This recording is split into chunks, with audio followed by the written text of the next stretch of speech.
Hi, my name is RJ Wiechecki, and I'm the Philosopher Poet. Today, I'm going to be sharing with you a couple poems that I wrote specifically for individuals that was commissioned work. Just as we might take the stars, for instance, and get them named after someone we love, or we might give somebody flowers, or we might take generic greeting cards that you might find at the local Walmart or Hallmark or any mart that you want to go to that manufactures these little generic sayings that really don't have any real substance or meaning to them. You could spend the same amount of money, or maybe a little bit more, to actually get a poet to write down what you've always wanted to say that gets to the core of the essence of what you really feel about somebody or think about something or would like somebody to know, right? So I had some clients that had a couple different things that they wanted, desired, and I'm going to share with you some of the work that I've done. Now, usually I charge about $100 per sonnet, right? And my stuff is pretty good, right? It's actually going to be my business that I quit my job to do full time.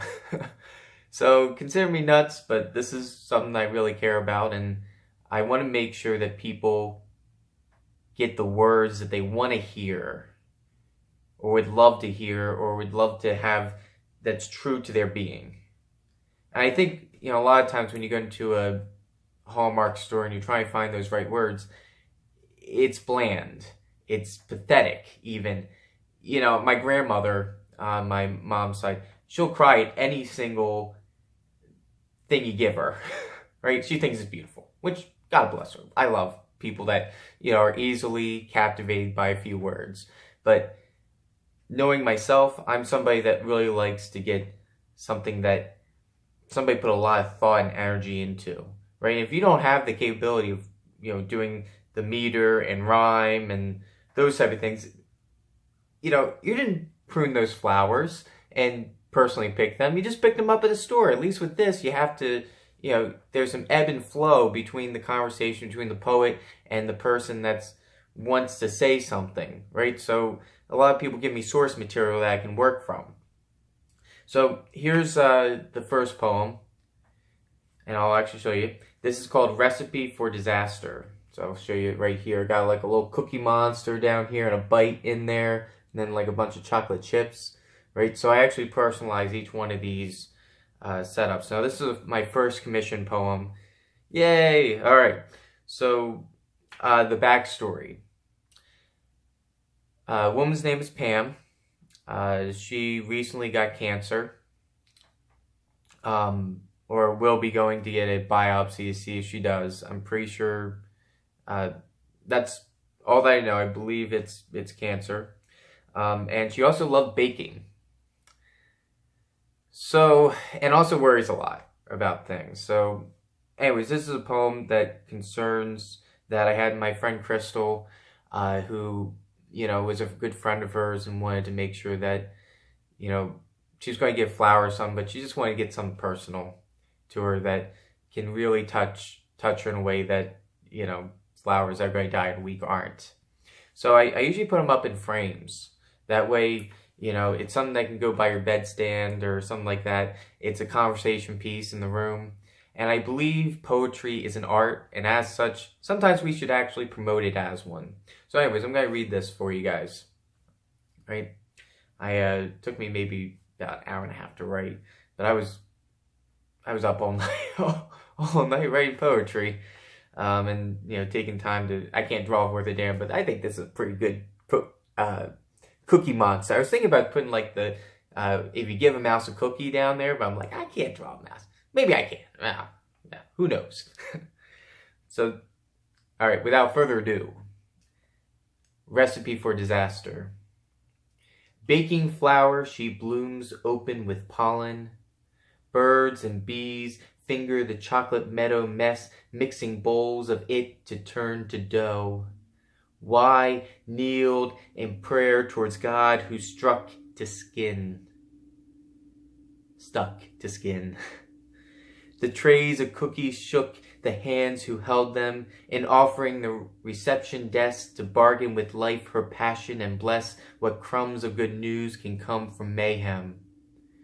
In the waiting room she bakes and rises to the humming doctor who then samples her for a biopsy to find if cancer. What signs of hope will bring no surprises? The question who eats her internal tract needs one more ingredient, her love intact. Then I have a second poem that goes right below the sonnet. Don't feed it. Life can take our everything, but our love of life unless we let it. Hence the Cookie Monster, right? You know, the Cookie Monster can eat your soul. Because that's what Cookie Monsters do, right? I was not a big Cookie Monster guy. I was more into Grover. I really like Grover. Hey everyone, how are you? My name's Grover. Right? My favorite book was The Monster. It's not The Monster in the Closet. There's a monster at the end of this book, so you shouldn't turn the next page. And Grover's like, no, don't turn the page. Right? So that's kind of that. All right, so I actually did a second one. There's a little bit of story behind it. It comes from, it's actually involving my father. So my father, because he just quit my job, so I could do this full time, you know, he gave me a call and says, you know, hey, if you want to come home for Easter, you know, you can, it's a 5-hour drive, and I know it's gas money and whatever else, but would you be interested in, you know, we can cover the bill for you, right? You know, we'll pay for you to take gas money, that kind of stuff. I said, no. I'll tell you what. You can pay me to write a poem for you guys, and then I will drive home, and then you guys pay me for the poem, and then I'll, you know, use my own money to come back. Just happens that I'm getting paid for a poem that I'm doing for you guys. You know, is that fair? And he's like, oh yeah, that's fine. I said, so what do you want me to do the poem about? And he said, ooh.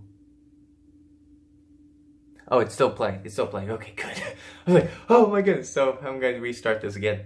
So he said, how about you do this? How about you write a poem for the prayer for Easter? Right? When we're all sitting around the table. Yeah, about 20 people around the table. It's kind of a big gathering. So I said, okay. And, you know, well, is there a theme you want on it? He says, traditions. Traditions. Or, oh, I am good conservative. Traditions. Right? So this is a poem that I wrote called 1 Corinthians 1:23. If you're not familiar with the verse, it deals with the fools and, you know, fools and stumbling blocks. So what was foolish to the Greeks, you know, was also a stumbling block for the Jews, right? With Christ's death and his general life and principles and teaching. So kind of deals with that. The other thing to note, it's 2018. I don't mean that as a term of rhetoric, just that in 2018, Valentine's Day was the same day as Ash Wednesday. April Fool's is the same day as Easter, right? So it kind of tailors off that. Now this is, I haven't put like Easter eggs on it, but you can kind of see it looks pretty. I try to set it up so my mom would actually, I don't know, put it up on the wall or, you know, oh, that was so good, RJ. Let me put it right here. Right. I don't know. So, anyways, this is 1 Corinthians 1:23. This year is when our stars align. Ash Wednesday falls for Valentine. Thus Easter plays jester at death. Come fools and saints be of one breath. For Christ broke bread and poured out wine, or grape juice for Jacks who's 7. Mom's pierogies create a line. Long purgatory, come heaven. Simple we share what love we found, to give thanks to the air we breathe, the food we eat, and ground beneath our feet. Lord, receive these gifts, no consolation prize, for love by blood brings hope disguised. So, a couple notes about that. One is that besides, you know, Easter playing jester at death, you know, Christ hanging on the cross, and while he's hanging on the cross, on April Fool's Day, he's, oh, okay, after Good Friday, comes out of the grave, yeah, no, that was a joke, just an April Fool's joke in advance, and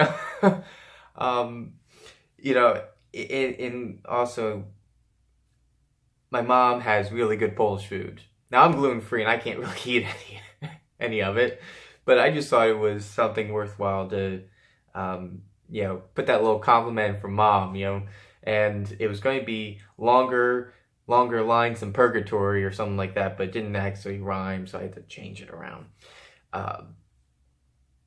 As well, my father, as far as tradition goes, he has this one really simple prayer that he says every day to himself.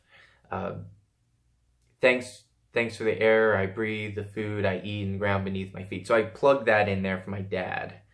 And then, the love we found. Well, my parents and sister, I do too, but they are enamored.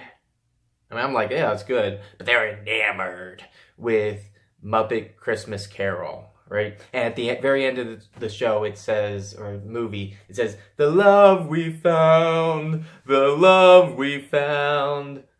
carry with us. I forget the rest of the lines. So anyways, I, did that little Easter egg. Oh, did I just do that? Easter egg, because it's Easter, right? So I'm going to put like a little Easter eggs, but yeah, the love we found was a little Easter egg, right? So, and then, the gifts, Lord, we receive these gifts, no consolation prize, for love by blood brings hope disguised.